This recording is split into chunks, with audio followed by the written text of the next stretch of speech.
ఈ మధ్యకాలంలో లేడీస్‌కి షుగర్, బీపీ ఎక్కువ వచ్చేస్తుంది. ఎందుకా అనుకుంటే ప్రతి విషయం ఆడదే ఆలోచించాలి.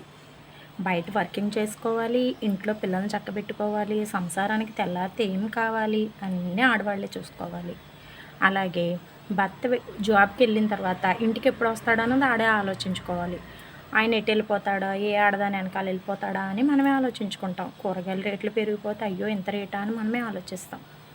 అయ్యో! తెల్లారితే ఏం కూర వండాలో మనమే ఆలోచిస్తాం. అయ్యో! పిల్లలకి ఏం టిఫిన్ చేయాలని మనమే ఆలోచిస్తాం. తర్వాత ఎనకాల ఆస్తులు ఎలా కూడబెట్టాలో కూడా మనమే ఆలోచిస్తాం. ఎక్కువ ఆలోచనలు పెట్టుకోవడం వల్ల లేడీస్‌కి షుగరు, బీపీ అనేది ఈ మధ్య కాలంలో పెరిగిపోతుంది. మగోళ్ళు కొంతమంది ఆలోచిస్తారు. వాళ్ళకి షుగర్‌లు, బీపీలు వస్తున్నాయి. కానీ ఎక్కువగా ఆలోచించే వాళ్ళకి లేడీస్‌కి మాత్రమే షుగర్, బీపీ వస్తుంది.